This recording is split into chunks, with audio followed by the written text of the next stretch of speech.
Good morning, ladies and gentlemen. How are you doing today? I've been trying to sleep, but I can't sleep. So, I don't know how this video is going to go. But I had to tell you that one system I've been tracking for the last few days is now an official tropical depression, brought to us 7 minutes ago by Michael Ventris. The NHC is calling for tropical depression number 2 to intensify into the second named storm of 2018. This storm will be Tropical Storm Beryl. If we see further intensification over the next 24 to 48 hours. All right, so one of the reasons I might not be sleeping and totally stressing out is because it looks like it's headed right for Puerto Rico. And they had like 70% of all their roads torn up and damaged. I have lots of video of them saying if it gets hit again, a lot of people could die and their whole power grid could go down for a long time. So knowing that these are Americans that are in danger and nobody seems to worry about them, it wears me out, man. Right now it's at 1,009 millibars of pressure, traveling at sustained winds.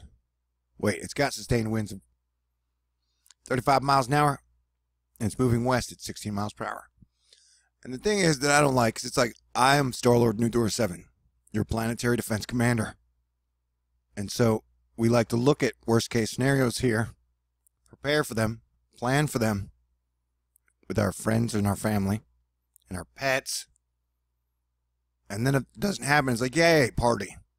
But if it happens, we're as prepared as we can be. And Mets don't seem to worry about it, because all the Mets are like, hey, don't worry about it. This system, which is now a tropical depression, and 2 models are predicting will reach at least Category 1 strength, will be torn apart by wind shear. And the Sahara Dust will choke it to death. Well, that's great. And if nothing happens, that this spider-looking crab monster of a storm doesn't become anything or become something and then just gets torn to shreds, that is wonderful news. But if that is not what happens, we have our fellow Americans in Puerto Rico in grave danger, because their island has been severely weakened. As we can see, almost all paths, like literally all the spaghetti models, take it straight over Puerto Rico. And everybody's like, oh, don't worry, man. Don't worry. Wind shear, tear it apart. It'll just be a bunch of, it'll just be a little bit of rainstorm. Or the dust is going to choke it, eat it. And so you got nothing to worry about. Like, no. No, there's, I've watched hours of footage on Puerto Rico, and it seems like they have taken more damage than way more people realize. And then B, let's take this right here. Where are we going? We're going total cloud water. There's the system right now, right? We're going to advance it. Good day. Look how it's got like a second buddy behind it, but that's part of its system. It's got a lot of features in it, in its pressure skeleton. Now, I'm not saying it's going to be a compact system, but see how that's a lot of water, man? Like, and then somehow it kind of, I mean, that's a lot of, I mean, right there, that whatever it's going to be, that looks like almost a direct hit of Puerto Rico. Now, even if it's a tropical, not even a tropical depression, we have seen many occasions this year where Mother Nature has dropped more than a foot of rain in less than a day. I mean, it dropped 50 inches of rain in Hawaii before the volcano exploded, but that was probably an anomaly because of the volcano. But what I'm saying is, yesterday, 4th of July, Houston, where I live, got 8 inches of rain when nobody predicted that. Literally, these same meteorologists were like, hey, don't worry about it. None of them were like, oh yeah, by the way, Houston, you're getting 8 inches. That's why I put out a video 14 hours before it happened, like, hey, I think we're going to get some flooding. Because you could see that storm was going to be slow and dropping a lot of rain.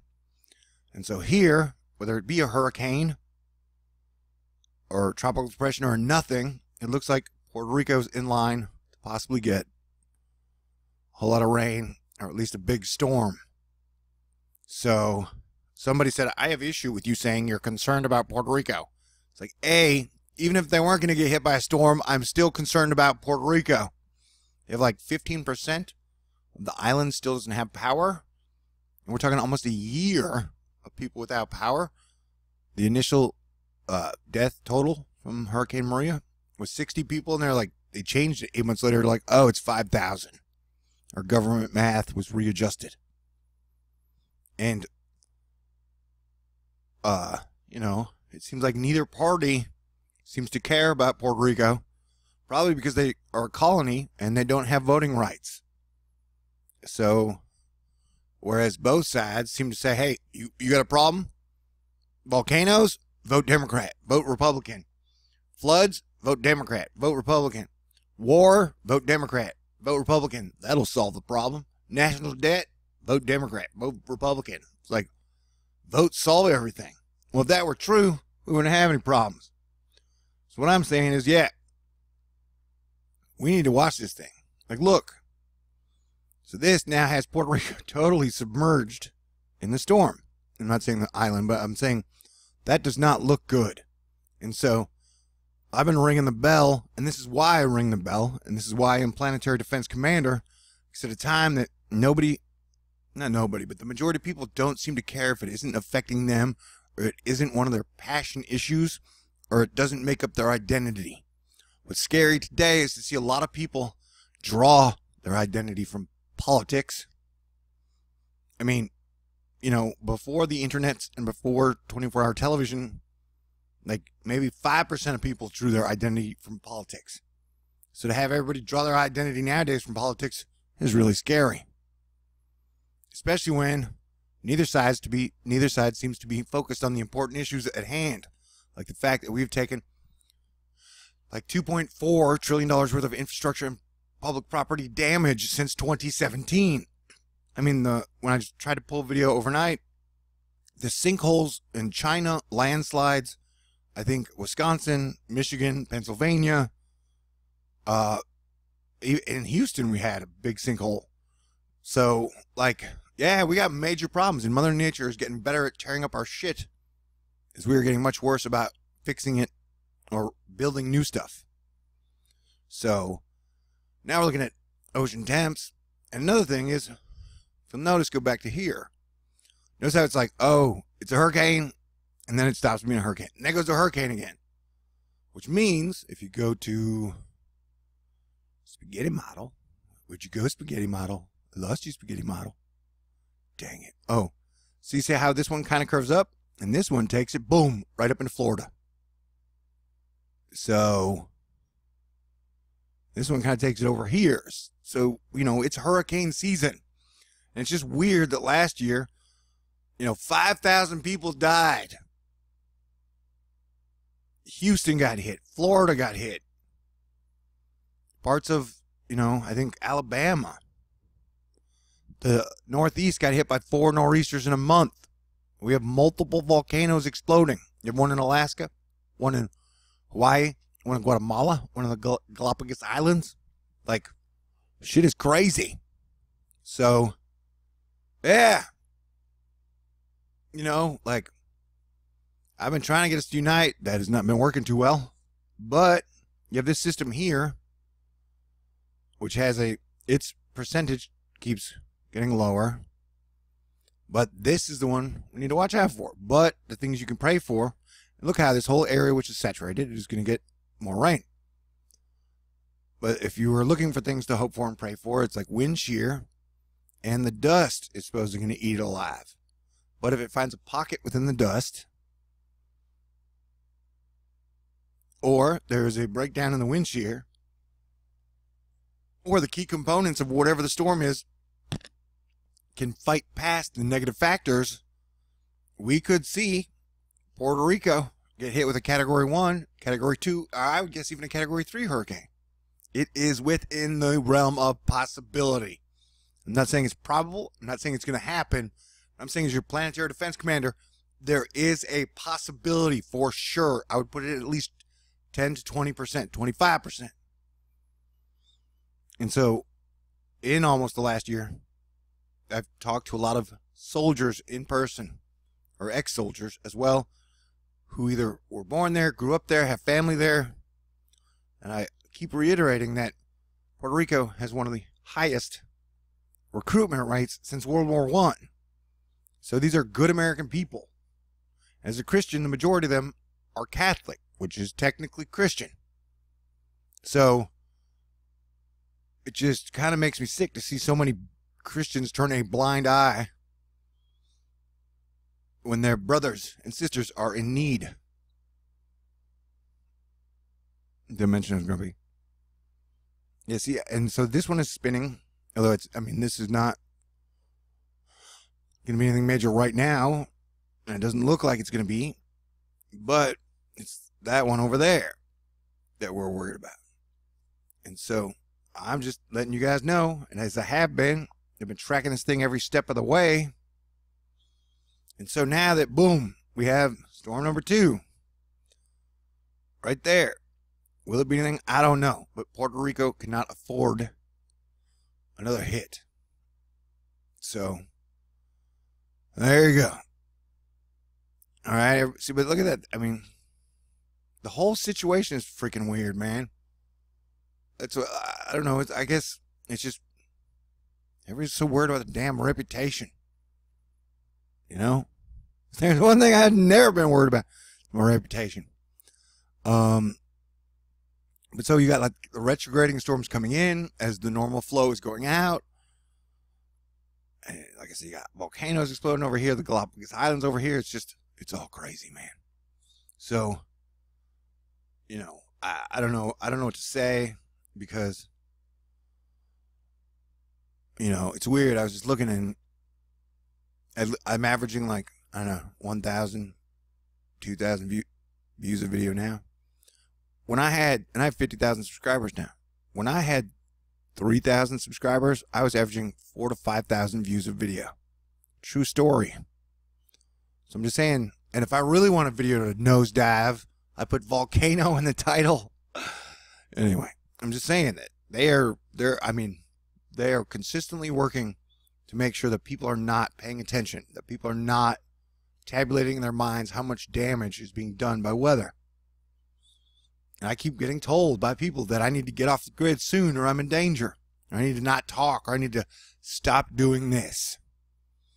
And it's like I said, that if it's just going to be some shitty end game plan, where like it's depopulation, and if it's a shitty future, yeah, I'm okay with going now. And I mean, trying to do what I can to help Team Earth.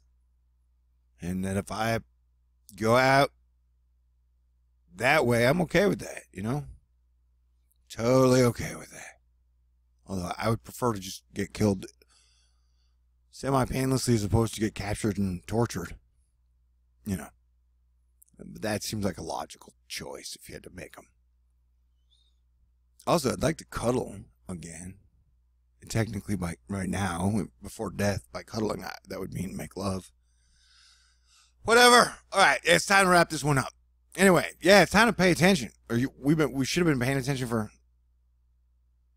a while. And another thing is, even if this doesn't become anything, each one of these that we go through is like a test run for when it happens.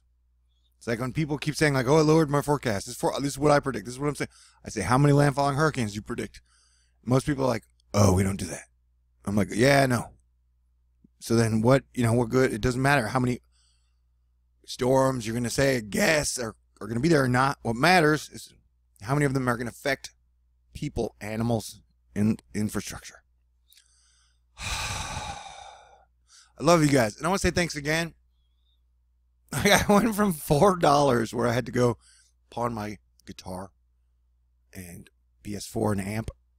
I went from $4 like 3 days before rent.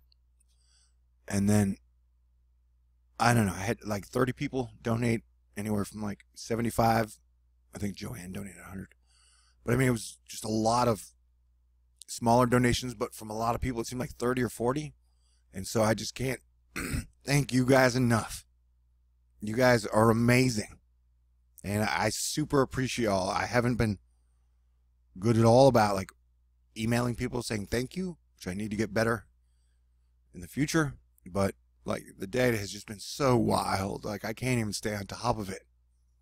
And so I will try to get better. The one thing I can guarantee you that I will do is I will stay on top of this information. Because I know for a fact that over the 4th of July, I've been telling people about this every single step of the way, almost as soon as the information comes out, because I knew everybody would be on vacation. And so now here we are, Thursday, which is technically everybody's on vacation to the weekend. And like, yeah, we could have a storm come through there. And wind shear is the only thing, wind shear and the dust is the only thing that can save our asses. Because, you know, if you get up to, if it starts to re-strengthen, the waters are, you know, they're hotter. What are we talking about, day? I don't trust the temperature maps. So we're talking about 84-degree temperatures. So if it even it makes it to here, anything over 80 degrees supposedly is hurricane worthy, hurricane fuel.